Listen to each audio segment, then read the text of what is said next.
recording. That way I can send it out. I have a little bit of background music here. Is it too loud? I can't tell if you can hear it or not. Of course, they just stopped playing it, but I'm in a client office doing these workshops, and it's right next to the sales floor. And so all the sales guys are very loud and, salespeople. So,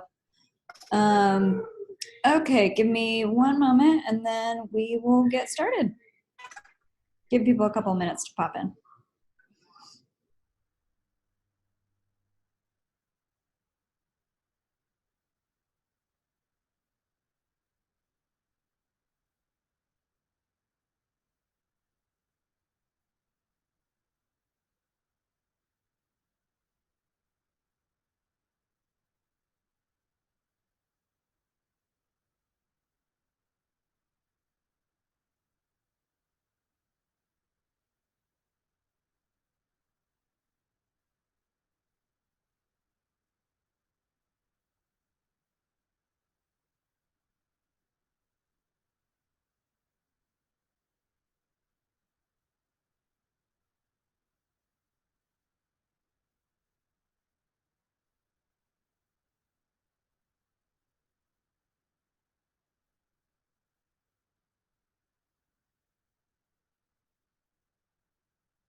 Okay, so moving my screens over.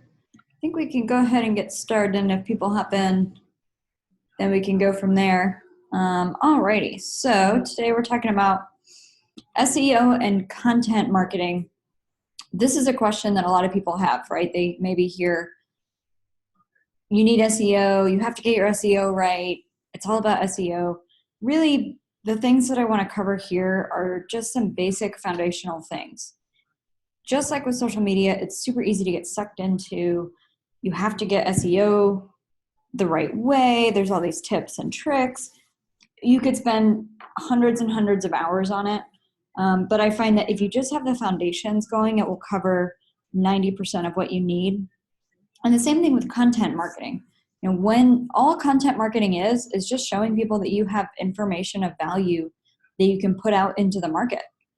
And it's your chance to say, here are the things that I can talk about and that I find valuable. So I think it's really important to know what your topics are and when you talk about them, and then have good SEO. But if you have those things, then you're pretty much golden. The main key with content is to just keep in mind, make sure it's good. I know that sounds a little silly, but there are a lot of people who spend time creating content just to create content. Make sure that it adds value, that it's relevant to your audience. Again, make sure you're talking to the people who are in your industry, right? Your customers, your prospects, the things that they care about that are related to your business. Make sure that it's lengthy. So yes, social media has trained a lot of us to write posts or tweets that are really short, but people still do read blog content. They also can listen to shorter podcast content as well. If you're finding that you're writing way too much and it gets a little long, there's nothing wrong with just recording it and then giving people the option to either read it or listen to it. And then the last one is authoritative. So Google really likes when people write a piece of content and they essentially cite their sources. It doesn't have to be from, an educational publication or a science magazine. It can just be another website, but Google in particular, and I'm going to use Google for search engine optimization here since they are the 9,000-pound gorilla. They like to see that you're writing content that points to other sources, that says, here's where I got this quote, here's where I got this image, here's where I got this idea. because it reinforces that you put time and thought into what you are writing versus just an opinion piece, which they still have their place too, but it's nice to be able to cite some sources with your stuff.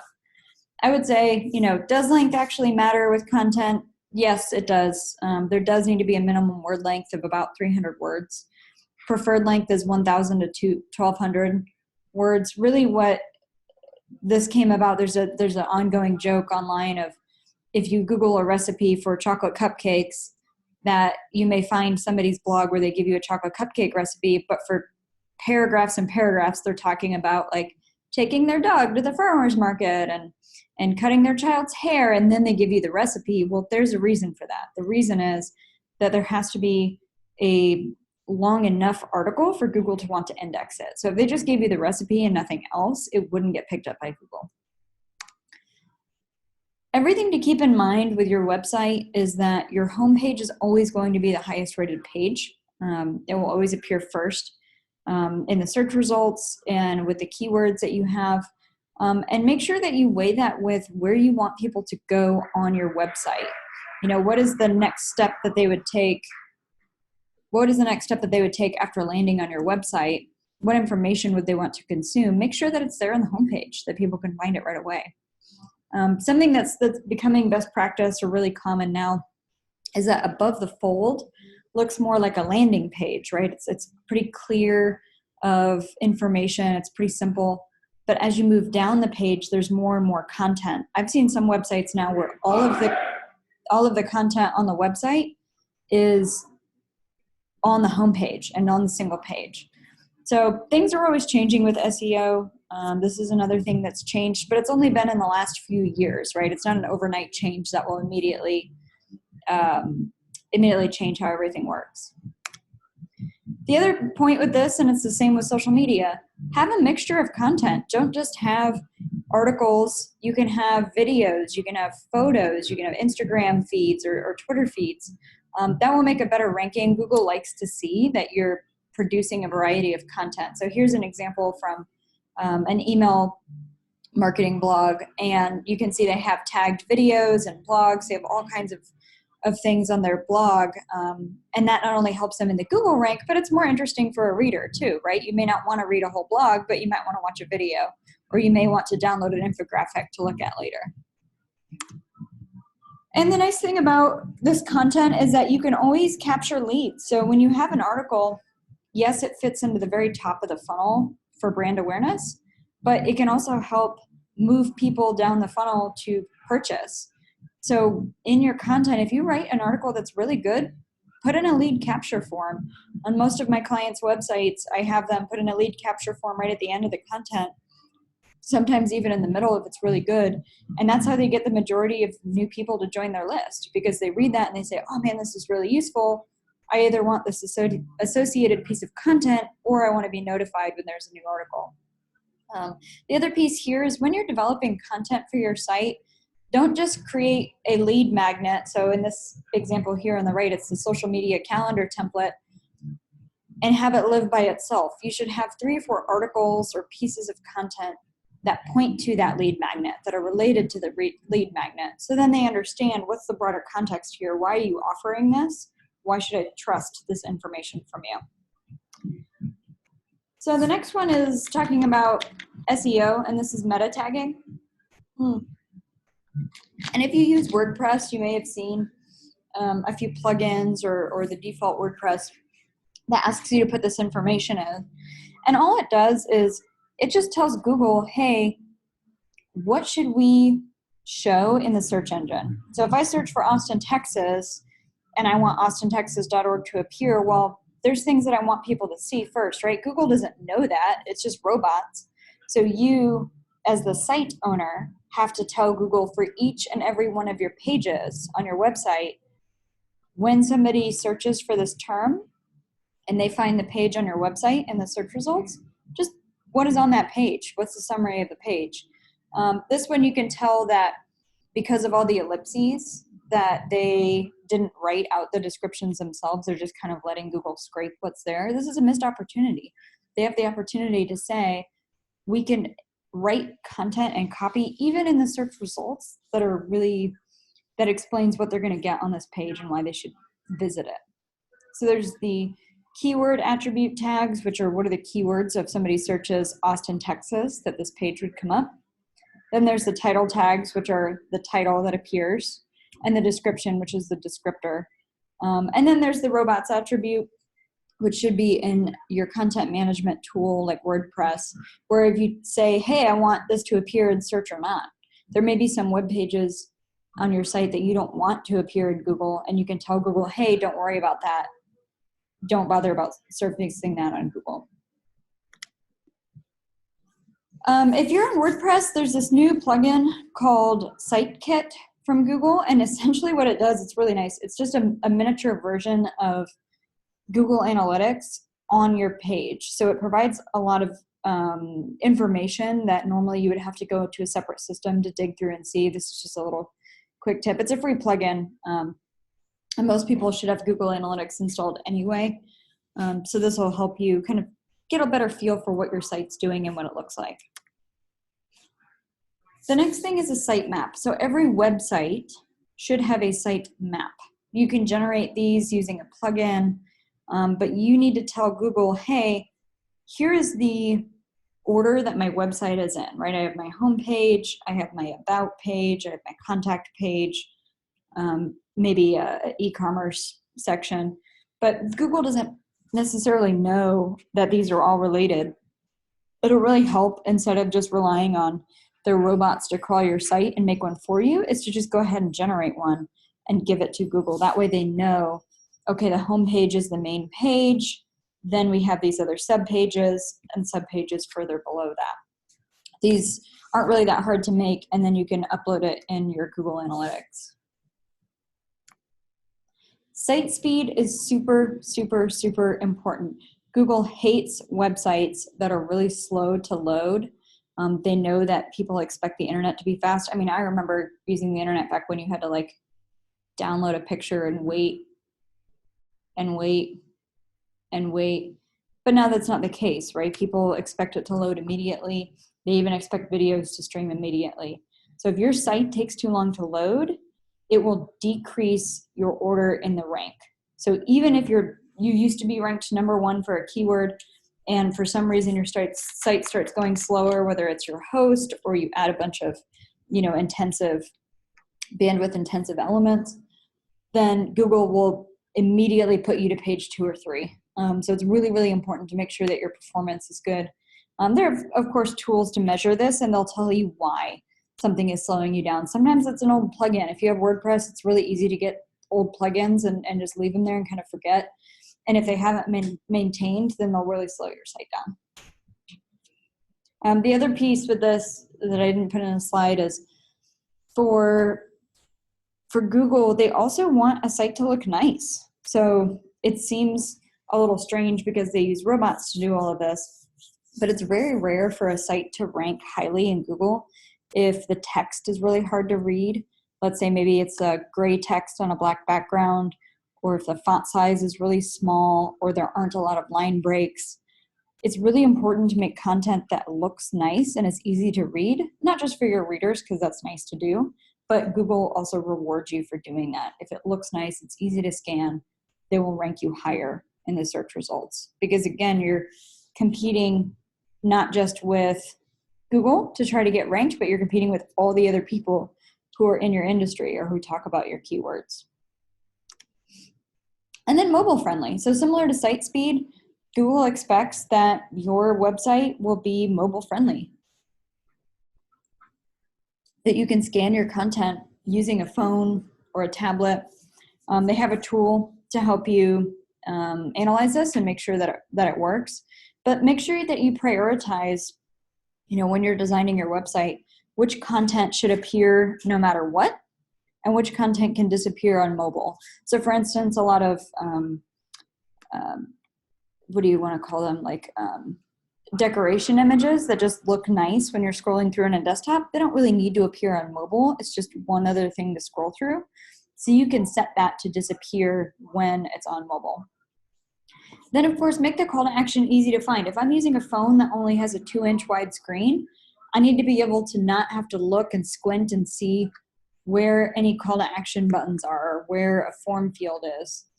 Google knows that. And then of course use scalable vectors and images. So you may have had the experience on your phone where you have to scroll all the way to the right to view a whole image or to view a whole block of text. When people say, I have a responsive website, that's what they mean. They mean that when you shrink from a desktop to a mobile phone, that all the content shrinks as well to fit nicely on the phone so that you don't have to pinch and zoom and scroll over. Most website builders now, like Squarespace or WordPress, are automatically responsive, but you always want to test your site on mobile because it's not perfect. And even one little thing, like if your call to action, if your contact me button disappears on mobile, then people don't have a way to contact you. So it's really important to double check everything once you put it on your site. And then your website navigation. So Google wants to know that when people go to your website, they can find their way around. So you want to balance your navigation with and having it be easy to read for Google with also where you want people to go. If you give people too many options, they won't go anywhere. So I really like progressive websites where you do the landing page, you find out who they are. And then there's only one next step, which is to find out more about the product. Then there's only one next step, which is to buy it. If you give them too many different things to click around to, then they'll just get lost or they'll forget about it. But because you want Google to crawl it, you have to balance out how you show the order of the pages. A tip for this that I like is to just put them in the footer. So you may have noticed some websites only have maybe 3 menu options at the top of the page, but then when you get to the footer, there's, terms and conditions, press, contact us, meet the team, careers. That's because they want Google to know that those pages are there, but they don't want people to get lost in searching for those at the top of the page. So internal and external links. This is for your content, whether it's a page or an article you write. But what Google likes to see is that you're linking to other pages and that other pages are linking to you. An internal link is where you're linking within your own website. And Google likes to see that, right? Because then you're giving people a clear path to follow. Again, maybe you're leading from the what is this product page to why is this product better page to the buy it now page. That's a natural progression and you're linking within your own website. External links are when you say, hey, why do you need this product? Well, the University of Texas did a study. Here's a link to that study of why you need this product. Again, it makes you more authoritative in your content. But they want to know that you are linking to also other authoritative pages. So if you write an article about coronavirus, for example, and you link to the CDC, Google likes that better, and your readers usually do too, than if you're just linking to a random blog that maybe gets 10 visitors a month. So consider where you get your sources from as well. That matters when you're doing this content. Then Google related searches. So you may have seen this, as you're Googling things, maybe it's even helped you find something better, right? But this is a really handy tool. Use this for market research. Use this to say, hey, if I sell chocolate cupcakes, maybe people are looking for cacao cupcakes, and you just hadn't even thought of that keyword. When you look for the keywords you want to rank for and that you have important for your business, go ahead and see what the related searches are. This is really important because then you can use these keywords also on your pages, also in your content, and it will help you rank higher for these related terms. So again, use the robots to your advantage. They're already doing all of this research. Just borrow from them and do this. So latent semantic indexing, LSI. So this was a concept used by search engines. Once the robots, Google, you can't operate it as people, right? A person can't look at a website and put all of the information in the search index. It just doesn't work that way. So it's all based on robots, but a robot doesn't know the difference between a car. When you say car, are you talking about the vehicle? Or are you talking about the movie?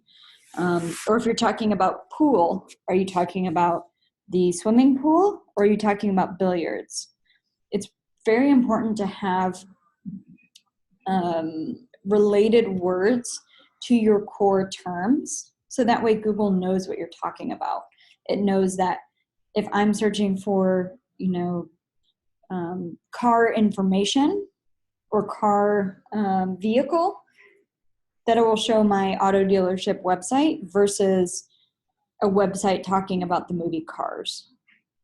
So again, think through what the robots are indexing and what they think, and also use that Google related terms to help you do this research. So as you're putting in keywords in your copy, on your articles, on your pages, make sure that you're adding enough context clues that a robot will understand what you're talking about.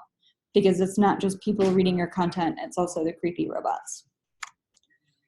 Another good tip is see what you appear for on page 2 or 3. So if you do some searching for related keywords for your site, look at related searches for those terms, see what's appearing a little further down in the Google results. And then what you can do is say, hey, I have 3 keyword sets. They're all related to each other. I can write an article about this. So don't make it sound too fake or too much like a robot wrote it. But what you can do is write an article, have it in there a few times that sounds natural and organic, and that will help you get off of page 2 or 3 and back onto page 1.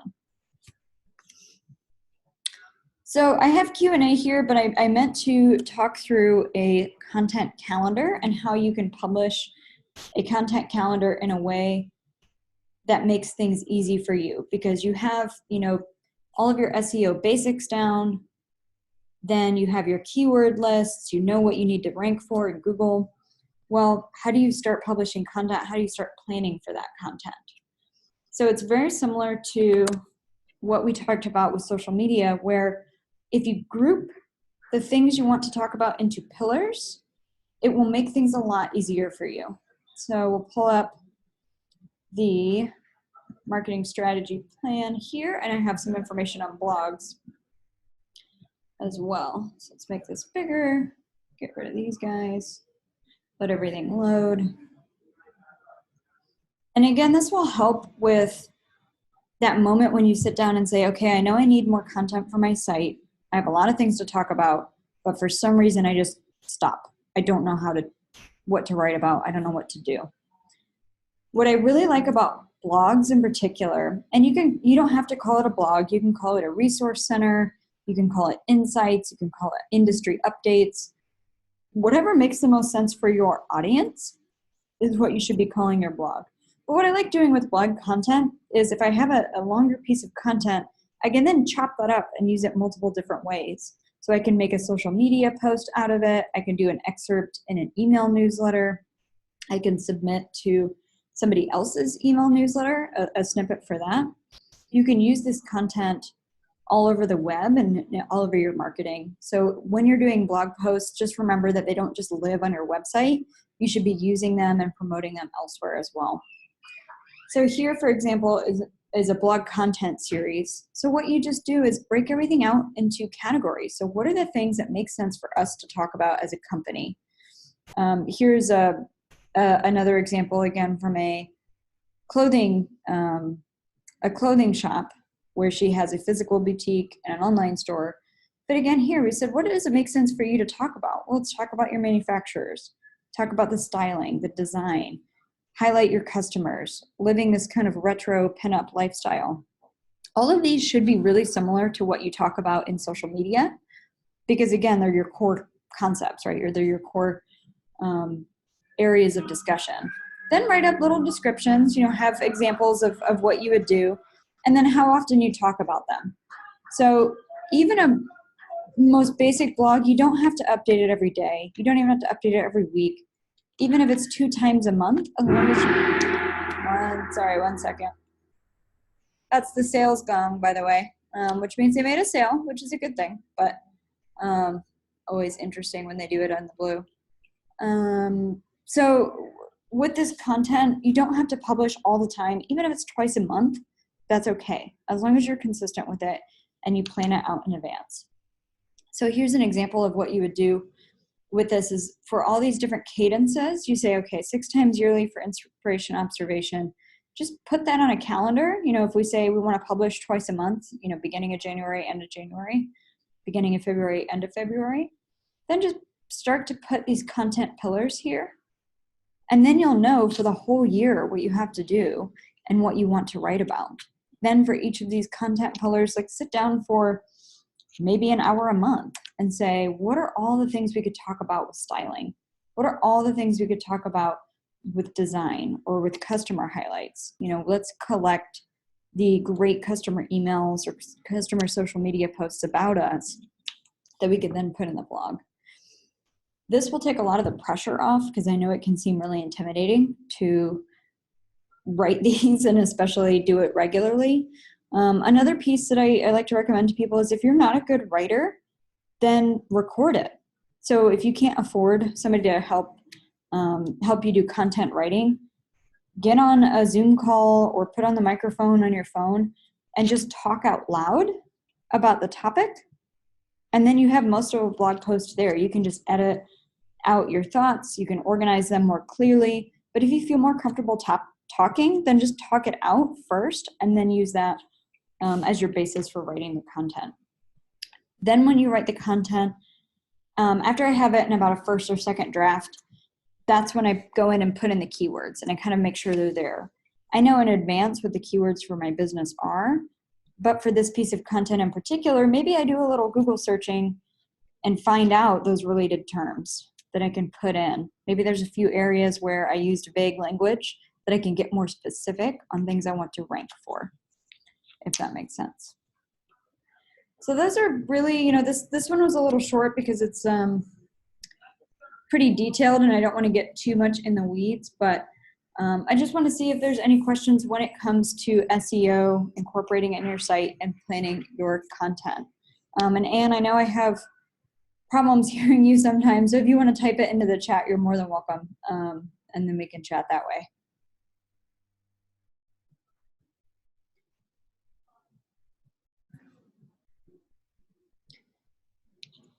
Anne's question is there a good site for keyword research?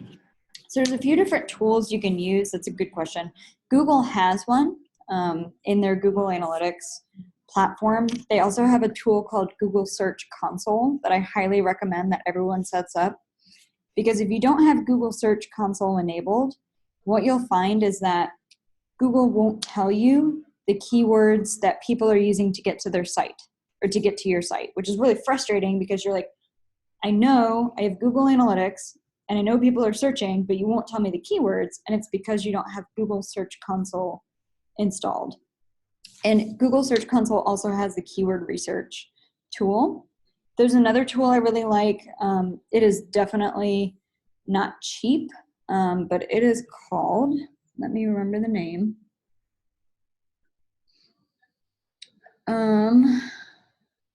Oh my gosh, I use it all the time. I just pulled a report for one of my clients. Let me see if I can find that and get back to you on it. But I would use the free tools that Google provides because they've been really smart about expanding. They want people to use their search engine, so they give you all these free tools to help you better use their search engine. So I've had pretty good luck with their default keyword research tools.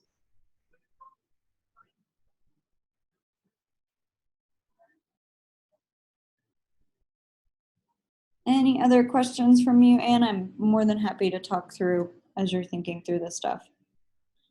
You said, is the Google Search Console similar to the Pixel where you have to enter a code? It is not. So Search Console, you don't have to install anything. Actually, I can just show you while we're here. You don't have to install anything. But it is a third-party,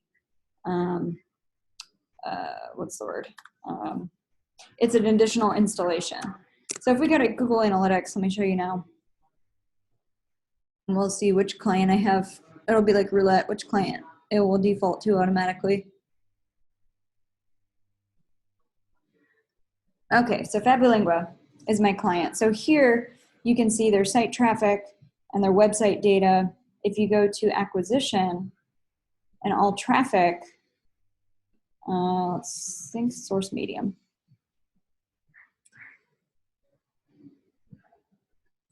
we can see here that it says direct none. What this is it's Google saying, hey, there's some keywords that people are searching for, but we're not going to tell you what those keywords are. But if you go to Search Console, so it says you have to set up Search Console data sharing, and I thought I had done this for my client, but I guess not. So I will do that for them today. But set up Search Console data sharing. All you'll do is go to the actual Search Console. I know it's down here. Yeah, adjust Search Console. And here we go. Yeah, see, it wants me to add different different properties to this. But essentially, Search Console is a different tool, and you don't have to connect a pixel. What you'll do is you'll go into your Google Analytics, again, go back into Search Console queries. Then once it gives you this error message, you can click Set up Search Console Sharing, and then go to Adjust Search Console, and that will take you to the tool. So then you can plug it in and get everything talking to each other. And once you do it once, it will do it automatically. You don't have to keep doing it. You don't have to re-enable it. It will just know. The only difference of which you'll have to reinstall it is if for some reason you change websites.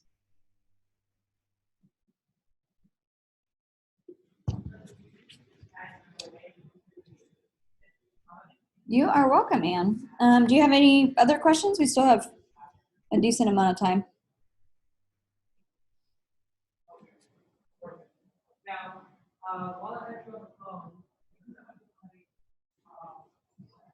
Yeah, I'll put a reminder to myself to do this for my client because I thought I had done that.